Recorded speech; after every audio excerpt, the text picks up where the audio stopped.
विरोध, गुस्सा, अथॉरिटी पर व्यंग, यही सब यहाँ के लोगों के पेट में उमड़ता रहता है। तभी तो कलकत्ता वालों का लिवर जो है ना, इतना कमजोर है।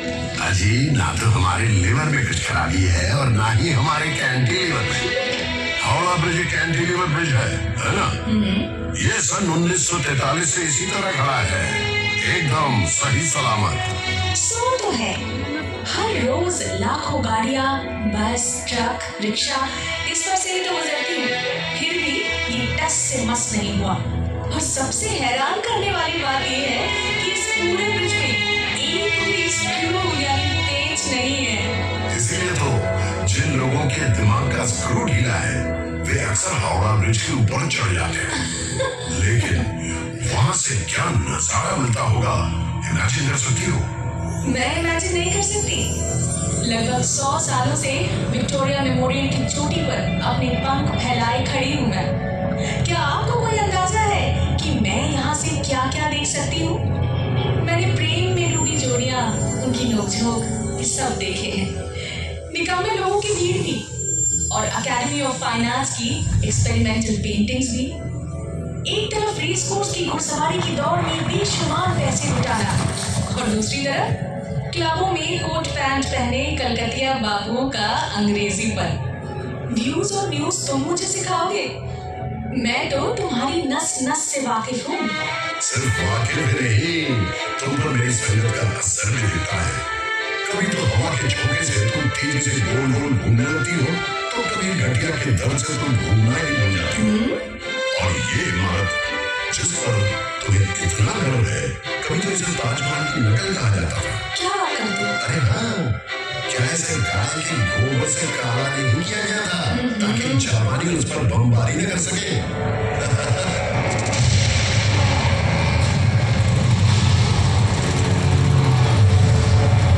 इसमें इतना हंसने की क्या बात है? वर्ल्ड वार तुम्हारे मुंह पर भी कुछ कम काली वर्ल्ड वार 2 का बात है। उसी दूसरे विश्व युद्ध के दौरान जब सैकड़ों लोग तुम्हारी सड़कों पर भूखमरी से तड़प कर मर रहे थे, तब कहाँ थी तुम्हारी विरोधी प्रवृत्ति? जब कलकत्ता वासी सड़कों पर उन मरते हुए लोगों को लांघ कर ऑफिस जाते थे, मौज मस्ती करते थे, इन भूख से मरते लोगों की आंख को दबाने के लिए अपने घरों के दरवाजे बंद कर ग्रामीण पर गाने सुनते थे, तब कहाँ था तुम्हारा विरोध? देखो, मानता हूँ कि जितना करना चाहिए था उतना तो खैर नहीं हो पाया, लेकिन ये भी सच है कि उस दौरान शहर की गली मोहल्ले में मुफ्त रसोई भी खोई गई थी, और वो भूखमरी तो सरकार, राजनीतिज्ञों और आला अफसरों द्वारा रचाई गई थी। स्वयं विंस्टन चर्चिल भी इतने सारे लोगों की मृत्यु की जिम्मेवारी से पल्ला नहीं झाड़ सकते थे। क्या तुम जानते हो इस अकाल के बारे में उन्होंने क्या कहा था? वैसे ही कम खाने वाले बंगालियों की भूख मजबूत यूनानियों की तुलना में कम गंभीर है। इंसान इतना असंवेदनशील कैसे हो सकता है? ये भी मत भूलना, बिजोर भट्टाचार्य द्वारा रचित अद्भुत नाटक नवान्नो इसी भूखमरी पर आधारित था, और इसका मंचन भी इसी शहर में किया गया था। ये तुमने बिल्कुल सही कहा। इसका श्रेय तो तुम्हें ही जाता है। 1942 में स्थापित इप्टा यानी इंडियन पीपल्स थिएटर एसोसिएशन वामपंथी कलाकारों का ही संगठन था, जिसने कलकत्ता को न जाने कितने अनमोल रत्न दिए।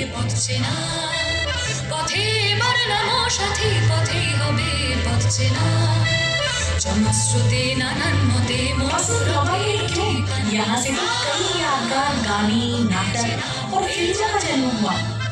इसी इप्टा ने तो कई जन्मगाती धीरे धीरे हमें उत्पल दत्तो, ज्योतिरिंद्रनाथ मोइत्रो, देवव्रत विश्वास, सुनील चौधरी और इन्हीं के भाव शिष्य थे मृणाल सेन। ये दौर कितना प्रेरणादायक था ना? समाज को बदलने के लिए कला को एक हथियार के रूप में उपयोग करके हजारों लोगों को उत्कृष्टता और जुनून के साथ प्रेरित किया था इप्टा मूवमेंट ने। मानो ये एक महान क्रांति का नेतृत्व करने वाले जादुई रथ की तरह था, जो एक अटूट यात्रा कर रहा था। 1943 में बड़े आकार के लगभग 170 वर्ष पहले बंगला सन 1176 में आई भूखमरी भी तो इंसानों की ही देन थी। ब्रिटिश द्वारा रचित भूखमरी वो जनता को बड़ी बर्बरता से निचोड़ कर लगान वसूल करते थे। उन्होंने किसानों को अपने धान के खेतों में अफीम और नील बोने के लिए मजबूर किया था। उस समय भी तो मेरे सीने में गिरकर लाखों असहाय लोगों ने जान गंवाई थी और मैं बस चुपचाप देखता रह गया। काश उस समय भी एक IPTA होती।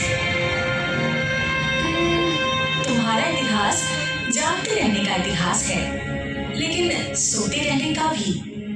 अच्छा ये बताओ, 19वीं सदी में जब बंगाली बाबू लोग अपनी पालतू बिल्लियों की शादी में बेशुमार धन बर्बाद कर रहे थे या गुलाब जल में स्नान कर रहे थे, तब तुम किस हालत में थे जनाब? आधी नींद में या ऊँघते हुए? আমারে ফ্রড করে প্রাণ কৃষ্ণ কোথায় গেলি আমারে ফ্রড করে প্রাণ কৃষ্ণ কোথায় গেলি I am sorry, very sorry, I am sorry, very sorry আমার तब मुझे बड़ा मजा आता था। पूरे बदन पर तेल मलकर 4 घोड़ों वाली गाड़ी पर सवार होकर नदी में स्नान करने के लिए निकलने का एक अलग ही ग्लैमर होता है। ये तो मानती हो ना? और जरा सोचो, अगर बाबुओं की वो शोरशेबाजी ना रहती तो तवायफों का नाच देखने का भी चलन नहीं रहता। फिर ना तो उनके पैसों से ढेर सारे स्कूल कॉलेज खुलते और ना ही मेरा सबसे खूबसूरत और जगमगाता त्योहार दुर्गा पूजा अस्तित्व में आता। दुर्गा पूजा नहीं होती? मगर क्यों? अरे शोभा बाजार के बाबू नवकृष्ण देव ने ही तो मदरसे बनाने के लिए ढेर सारे रुपए दिए थे, सड़कें बनवाई थी और पूरे देश भर से गायकों संगीतकारों को बुलवाकर बड़े बड़े संगीत सम्मेलन करवाते थे। और उन्होंने न केवल पलासी की लड़ाई में सिराजुद्दौला के खिलाफ साजिश में भाग लिया, बल्कि अंग्रेजों की जीत की खुशी में एक शानदार दुर्गा पूजा का भी आयोजन किया था। अच्छा? उसी के चलते ही तो हमारे कैलेंडर में दुर्गा पूजा को इतना महत्वपूर्ण स्थान मिला। क्या बात करते हो? दुर्गा पूजा की शुरुआत उसी व्यक्ति ने की जिसने बंगाल को अंग्रेजों के हाथ में सौंपने का षड्यंत्र रचा था। बिल्कुल, शायद बंगाल अंग्रेजों के हाथों कभी ना आता अगर 1756 में सिराजुद्दौला अपनी विशाल सेना लेकर मुझ पर आक्रमण न करता।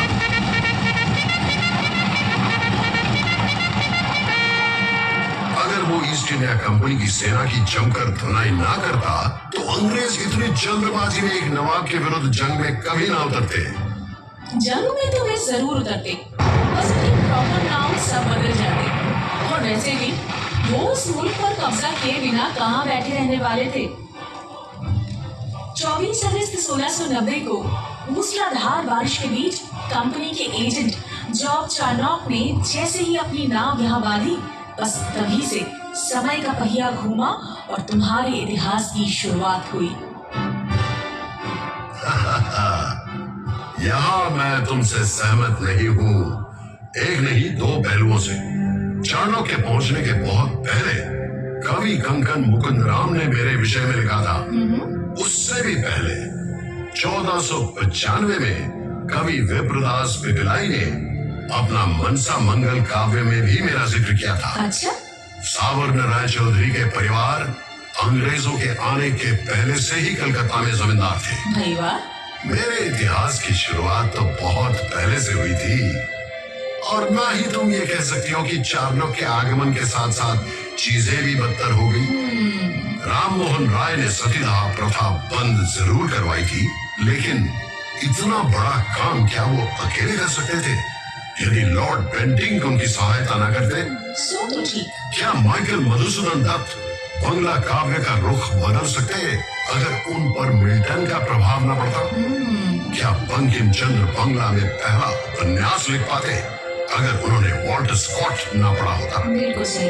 क्या ईश्वर चंद्र विद्यासागर विधवा विवाह का प्रचलन शुरू कर पाते यदि उन्हें अंग्रेजों का सहयोग नहीं मिलता? कि क्या अनाप शनाप बोले जा रहे हो? तुम कैसे भूल गए कि शहीद खुदीराम बोस के पार्थिव शरीर पर फूलों की वर्षा करने के लिए हजारों लोगों ने तुम्हारी सड़कों पर लाइन लगाई थी? तुम्हारे हमारे राइटर्स बिल्डिंग के अत्याचारी ब्रिटिश अफसर को गोली मारने के बाद विनय बादल दिनेश ने आत्महत्या की थी। और हाँ, तुम्हारे एक प्रसिद्ध बैरिस्टर चित्तरंजन दास, वही जिनके कपड़े पेरिस से धुलकर आते थे, उन्होंने भी तो अपने सारे यूरोपियन कपड़ों को जलाकर खादी पहनना शुरू कर दिया था। और जिस व्यक्ति को उन्होंने अलीपुर बम्बाई मामले में बाइज्जत बरी करवाया था, वो कोई और नहीं बल्कि poet of patriotism Aurobindo Ghosh थे। अरे तुम तो वो शहर हो जहाँ क्रांतिकारी संगठन अनुशीलन समिति का गठन हुआ था।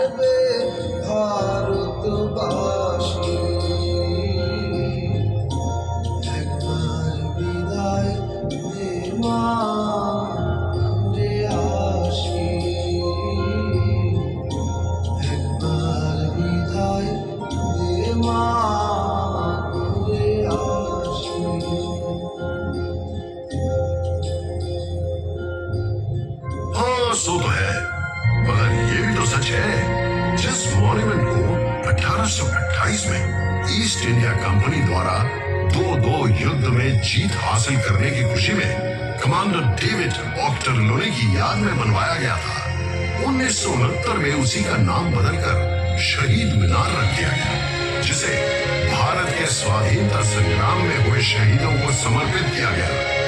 इसमें नाराज होने की क्या बात है? मैं तो बस सोच रहा था। जिसे कहते हैं ख्याली पुलाव पकाना। अगर कलकत्ता की सड़कों पर शेर चीते घूमते रहते तो फिर क्या होता?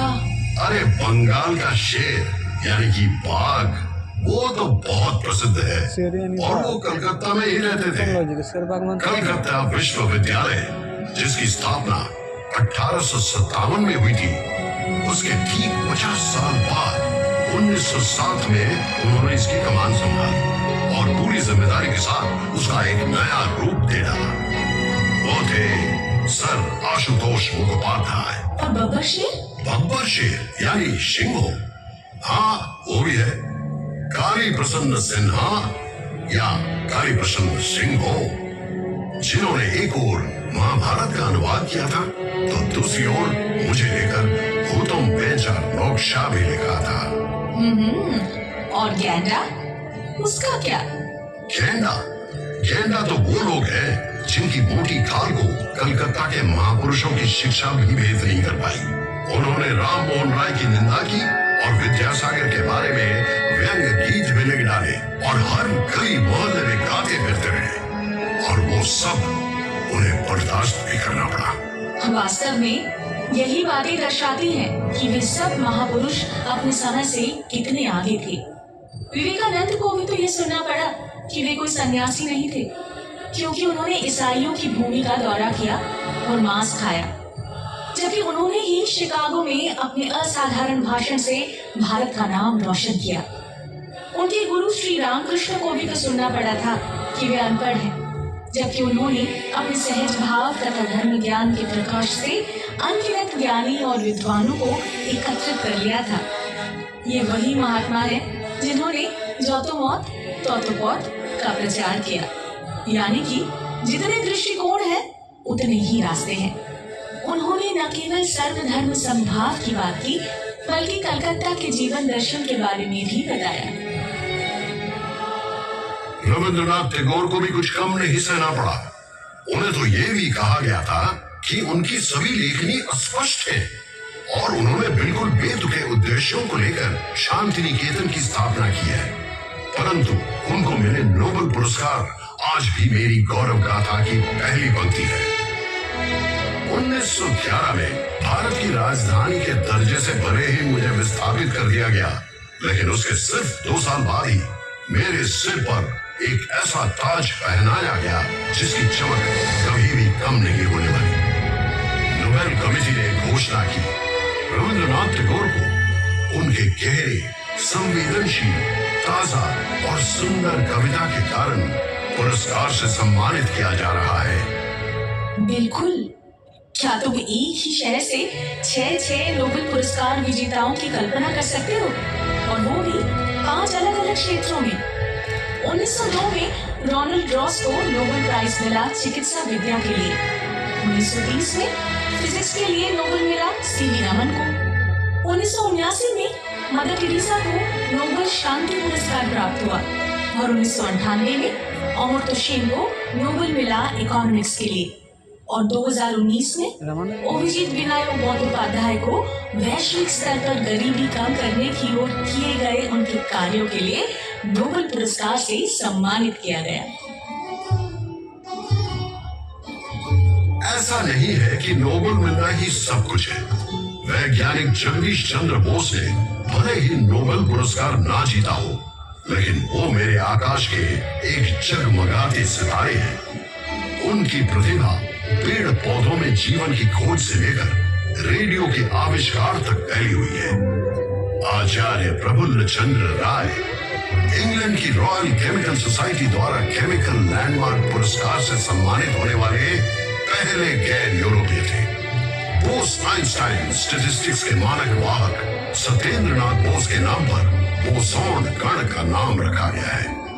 भारत में स्टैटिस्टिक्स चर्चा के जनक योजना आयोग के वास्तुकार प्रशांत चंद्र महालानबिस भी इसी शहर के निवासी थे, जिनका जन्मदिन अब नेशनल स्टैटिस्टिक्स डे के रूप में मनाया जाता है। मुझे तुम्हारे गुब्बारे को पंचर करने का बेहद अफसोस है, लेकिन विज्ञान का ये महान केंद्र कभी कभी अवैज्ञानिक संख्याओं का केंद्र भी बन जाता है। 1857 में कलकत्ता में अचानक मृतकों के वापस लौटने की अफवाह फैली। किसी ने कहा इस साल जितने लोगों की मौत हुई है वे सभी लोग काली पूजा की रात को लौट आएंगे।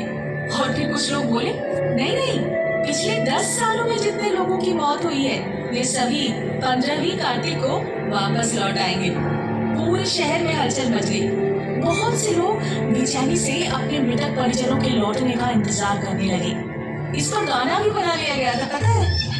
मर गया था जो आ रहा लौट के, बहता हुआ आ रहा है राना घाट पे, पतली गर्दन उसकी और पेट है फूला सा, पानी पी पी कर बन गया है जली सा। Guilty as charged। 1979 की अफवाह भी कुछ कम नहीं थी कि अमेरिका द्वारा भेजा गया सैटेलाइट स्काईलैब कभी भी टूटकर गिर पड़ेगा। लोगों का बस चलता तो वो आसमान की ओर देखते हुए ही सड़क पर चलते। कोई तो पूरा दिन हेलमेट पहन के ही घूमते थे। हाँ, स्काईलैब के कुछ टुकड़े गिरे जरूर थे, लेकिन वो ऑस्ट्रेलिया था, पर्थ और उसके आसपास के कुछ अन्य जगहों पर। कलकत्ता से उसका दूर दूर तक कोई संबंध नहीं था। लेकिन सबसे बड़ी अफवाह या शायद पागलपन था कि गणेश जी ने दूध पीना शुरू कर दिया। 1995 के दोपहर को, याद है तुम्हें? चाहे वो मंदिर के गणेश हो, कैलेंडर के गणेश हो या फिर दीवार पर टंगे गणेश हो, सभी गणेश जी ऐसे दूध पी रहे थे जैसे कि मानो उनका जीवन उसी पर निर्भर हो। सभी दूध लेकर सिर के बल भाग रहे थे कि अपने निकटतम गणेश जी को दूध पिलाया जाए, मानो अगर वे इस मिरेकल को देखने से चूक गए तो उनके पुण्य का जो कोटा है ना वो कम हो जाएगा। इसे ही कहते हैं डिरोजियो का फैंटम पंच। तुम उसे जानती हो? तुम्हारे से काफी पहले एक 17 साल का एंग्लो इंडियन लड़का जो हिंदू कॉलेज में अंग्रेजी का शिक्षक था, जिसने अपने छात्रों से कहा तर्क करो, मान्य करो, अपने तर्क का उपयोग करो, परंपरा को चुनौती दो। और उसके लगभग सभी छात्र उन्हें शिष्य कहना बेहतर है, जो दूर दूर तक यंग बंगाल के रूप में फैल जाते हैं और जुड़ जाते हैं समाज को सुधारने की कोशिश में। ये सब भी तो यहीं पर हुआ था ना? मुझे अच्छे से याद है किस प्रकार उन युवाओं ने रूढ़िवादी ब्राह्मणों को झकझोर कर समाज को सुधारने की कोशिश की। 70 के दशक में एक और युवा दल ने हिंसापूर्ण नस्ल आंदोलन के माध्यम से ठीक इसी प्रकार सिस्टम पर प्रचंड प्रहार करने की कोशिश की। लेकिन इस बार बम और गोलियों से समाज सुधार की इस प्रक्रिया का प्रशासनिक जवाब भी बहुत जोरदार था, क्योंकि तब तक राजनीतिक परिस्थिति काफी जटिल हो चुकी थी। वो एक भयानक दौर था। रात भर बम के विस्फोटों और पुलिस जीपों की गड़गड़ाहट सुनाई देती थी और सुबह होते ही नजर आती थी गंगा के तट पर बहते हुए न जाने कितने प्रतिभाशाली युवकों की लाशें। गर्म जवान खून के धब्बों से तुम्हारा शरीर उस दिन लाल हो गया था। विचारधारा और परंपरा खो गए थे एक नए मुखौटे के पीछे। हाँ, जो तो मौत तो बहुत। नक्सल आंदोलन किसी के लिए आतंक का कारण बना तो किसी के लिए रोमांटिक नॉस्टैल्जिया। चीन का चेयरमैन हमारा चेयरमैन, इस स्लोगन को लेकर कुछ लोग मुंह बनाकर मंद मंद मुस्कुराते भी थे। पर मुझे बताओ, क्या कोई यहाँ रहकर चीन के नेता से प्रभावित नहीं हो सकता? क्या कलकत्ता विश्व नागरिकता का केंद्र नहीं? हाँ हाँ, यहाँ मैं तुमसे बिल्कुल सहमत हूँ। अकेला हिंदू कॉलेज ही इस बात का एक शक्तिशाली प्रमाण है। अंग्रेजी भाषा सीखनी है, पाश्चात्य संस्कृति को समझना है और उसे अपनी संस्कृति के साथ जोड़ना है। इन सिद्धांतों को लेकर, इन उद्देश्यों को लेकर भारत के अन्य किसी प्रांत में इस प्रकार का एक स्कूल स्थापित करना शायद नामुमकिन था। 1817 में अंग्रेजों और बंगालियों ने मिलकर एक ऐसा काम किया जो ना किया होता तो शायद बंगाल रेनेसा नहीं होता। हाँ बिल्कुल, मगर बंगाल रेनेसा का सोचता हूँ तो वाकई विश्वास ही नहीं होता। अकेले ठाकुर परिवार को ही देख लो, ऐसा लगता है मानो 10-10 प्रतिभाशाली व्यक्तियों के गुण उनके परिवार के एक सदस्य में भर दिए गए हो। द्विजेंद्र नाथ ठाकुर, जिन्होंने संस्कृत से बांग्ला में मेघदूतम का अनुवाद किया, बांग्ला में दर्शन शास्त्र पर किताबें लिखी, आशुलिपि के बांग्ला संस्करण में सुधार किया और यहाँ तक कि बक्से बनाने पर भी एक किताब लिख डाली। सत्येंद्र नाथ ठाकुर ये प्रथम भारतीय IAS थे और उस जमाने में अपनी पत्नी को अपने साथ विदेश लेकर गए। अच्छा? ज्योतिरिंद्र नाथ ठाकुर एक श्रेष्ठ चित्रकार, नाट्यकार, निर्देशक और अभिनेता थे। देवेंद्र नाथ ठाकुर ने तो सिर्फ 3 घंटों में डिक्टेशन देकर ब्राह्मो धर्म पर पूरी किताब ही लिख डाली। खगेंद्र नाथ ठाकुर एक असाधारण चित्रकार थे। वो कार्टून बनाने के साथ साथ क्यूबिस्ट पेंटिंग भी बनाते रहे। क्या बात है। और अवनींद्र नाथ के चित्र और कहानियां दोनों ही बंगाली संस्कृति का खजाना माने जाते हैं।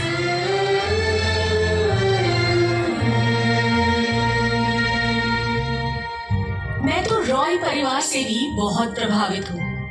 उपेंद्र किशोर रॉय चौधरी एक ओर वायलिन बजा रहे थे और दूसरी ओर बांग्ला में बाल साहित्य की रूपरेखा तैयार कर रहे थे। उन्होंने बच्चों के लिए एक पत्रिका प्रकाशित की और उनके आविष्कार ने हाफ टोन प्रिंटिंग में क्रांति ला दी। उनके बेटे सुकुमार राय ने अपने हास्य के छंद और गद्य से सभी को चौंका दिया। उनकी नॉनसेंस क्लब की बैठकों में प्लेटो से लेकर तुर्गेनेव तक सभी पर गंभीर चर्चा होती थी। मुझे तो ऐसा लगता है कि हर सुबह पूर्व और पश्चिम दुनिया की सारी बेहतरीन चीजों को एक गिलास में घोलकर पी जाते थे। सिंथेसिस करने की ये क्षमता तो हमारे अंदर हमेशा से रही है ना। 1835 में पश्चिमी चिकित्सा विज्ञान से स्थानीय लोगों को शिक्षित करने के लिए मेडिकल कॉलेज की स्थापना की गई। फिर बाद में नृत्य कलाकार उदय शंकर ने रूसी नृत्यांगना आना पावलोवा के साथ हाथ मिलाया और पेश किया विश्व विख्यात बैले राधा कृष्ण। 1955 में सुकुमार राय के बेटे सत्यजीत राय ने अकेले ही अपनी पौथेर पांचाली के जरिए भारतीय सिनेमा में न्यू वेव शैली की शुरुआत की। वो हमेशा कहते थे कि हॉलीवुड फिल्में देखे बिना वो कभी भी फिल्म निर्माण का अपना व्याकरण नहीं बना सकते थे, जबकि विदेशियों को उनकी सिनेमा में हमेशा शुद्ध भारतीयता की ही झलक मिलती थी। ग्रहण करना, आत्मसात करना और अवशोषित करने की ये क्षमता तो मेरी रग रग में दौड़ती है। बिल्कुल सही। सत्यजीत राय ने पूर्व और पश्चिम दोनों को समान रूप से मुक्त किया है। तभी तो 1992 में उन्हें life time achievement Oscar award से सम्मानित किया गया।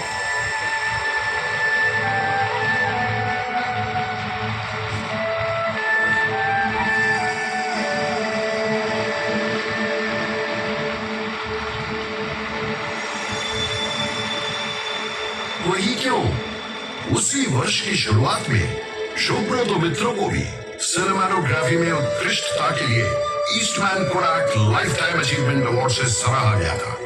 कितनी अजीब बात है ना। सुब्रत मित्र और सत्यजीत राय की शुरुआती फिल्मों में कैमरामैन हुआ करते थे। अफसोस कि उन्हें कभी भी वह प्रसिद्धि नहीं मिली जो दुनिया के सर्वश्रेष्ठ सिनेमाटोग्राफर में से एक के रूप में उन्हें मिलनी चाहिए थी। माफ करना, गुमनाम नायकों के प्रति तुम्हारा ये जो जुनून है ना, कि मेरी समझ से परे है। समझ ही नहीं आता कि तुम असल में उदार हो या अत्यधिक आलोचनात्मक। जब भी दुनिया आपके शहर के किसी का गुणगान करे, कलकत्ता वासी तुरंत एक दूसरे व्यक्ति को पेश कर देंगे और कहने लगेंगे, भाई इनमें क्या कमी है, इन्हें इनका हक क्यों नहीं मिला। क्यों नहीं, कलकत्ता के लोग विजेताओं को लेकर जश्न मनाना भी जानते हैं और साथ साथ जो लोग पीछे छूट गए हैं उनका सम्मान करना भी। हम उन लोगों की उपेक्षा नहीं करते जिन्होंने पुरस्कार नहीं जीता, जो बिना प्रसिद्धि के ही चले गए, क्योंकि हम जानते हैं कि किसी कलाकार या विचारक का मूल्यांकन कैसे किया जाता है, ये देखकर कि उन्होंने कितना पुरस्कार एकत्रित किया है, ना कि ये समझकर कि उन्होंने कितना सोना बटोरा है। इसीलिए जब तक रविंद्रनाथ याद रहेंगे तब तक जीवनानंद उदास भी, जब तक सत्यजीत राय तब तक ऋतिक घटक भी, जब तक शंभु मित्रो तब तक बादल सरकार भी, जब तक सुनील गंगोपाध्याय तब तक कमल कुमार मुजुमदार भी। जिस प्रकार हम पंकज राय को सर माथे पर रखेंगे, उसी प्रकार शूटे बैनर्जी को भी। जैसे हेमंतो, मन्ना, सुंधा इनको सिंहासन पर बैठाएंगे, वैसे ही सुचित्रा मित्र, कोनिका बंदोपाध्याय को भी सलामी देंगे और साथ ही निर्मला मिश्र, प्रतिमा बंदोपाध्याय को भी, और निखिल बैनर्जी के सितार वादन में कहीं खो जाएंगे। ये कोई सनक नहीं, इसे कहते हैं गहरी अंतर्दृष्टि, समझे?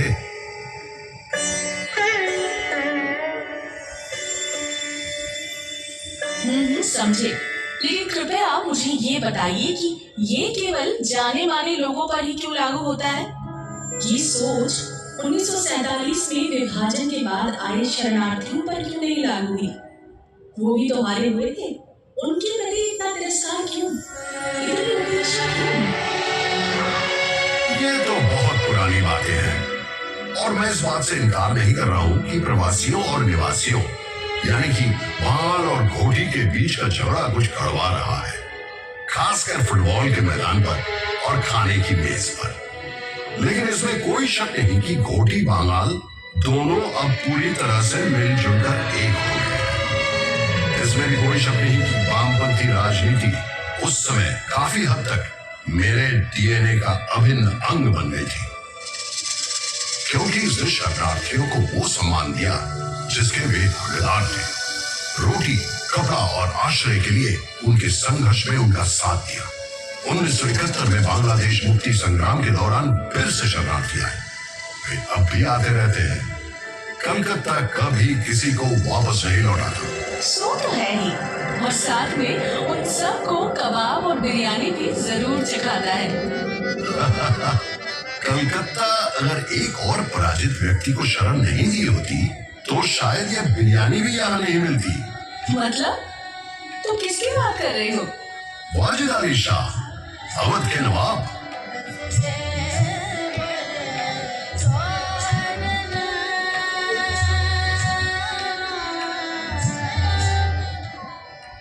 (1856) में अंग्रेजों ने बिना किसी लड़ाई के उन्हें गद्दी से हटाकर निर्वासित कर दिया कलकत्ता में। उन्होंने डेरा डाला मेटिया बुरुज में। धीरे धीरे संस्कृति में, कपड़ों में और खान पान में मेटिया बुरुज छोटा लखनऊ बन गया।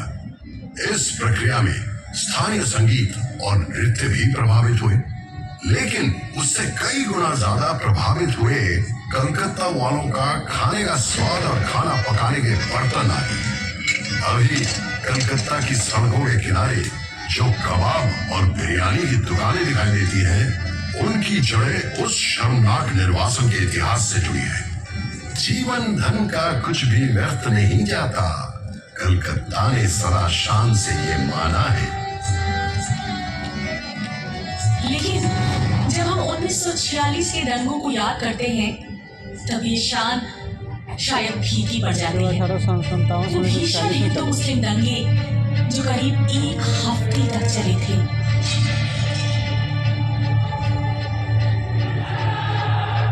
वाकई शर्म से सिर झुक जाता है। और हाँ, साथ ही हमें ये भी भूलना नहीं चाहिए कि कई हिंदू परिवारों ने उस समय मुसलमानों को आश्रय दिया था और कई मुसलमानों ने अपने हिंदू मित्रों की जान बचाई थी। कलकत्ता हमेशा उसी जज्बे को संजोकर आगे बढ़ता रहा है। खैर, वो जो विदेशों में जब रविशंकर और अल्लाह रखा मिलकर अविश्वसनीय संगीत रचना करते हैं, जब वीरेंद्र कृष्ण भद्र का महिषासुरमर्दिनी कानों में बजने लगता है मुस्लिम कलाकारों का अलौकिक वादन के साथ, क्या तब उसी जादुई जज्बे का आभास नहीं होता?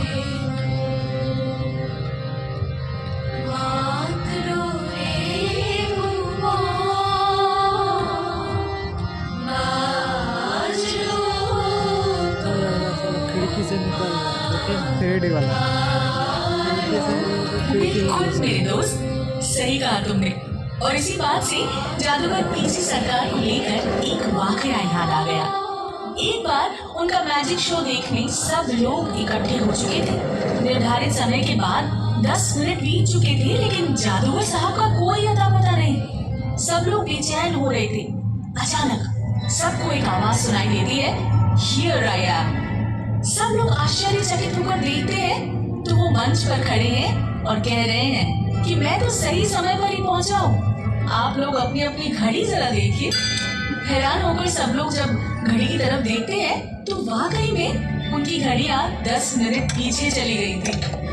कुछ भी नहीं बदला है और तुम भी उनके ही जैसे हो, सामूहिक सम्मोहन के उस्ताद। घड़ी की सुई और इतिहास के पन्नों के बीच से गुजरते आगे बढ़ते जा रहे हो। कभी लोग तुम्हारी पूजा करते हैं तो कभी तुम ध्यान कसते हो। और इन सब के बीच तुम अपनी जीभ मिलाकर मुस्कान को बरकरार रखते हुए घोषणा करते हो, हियर आई एम।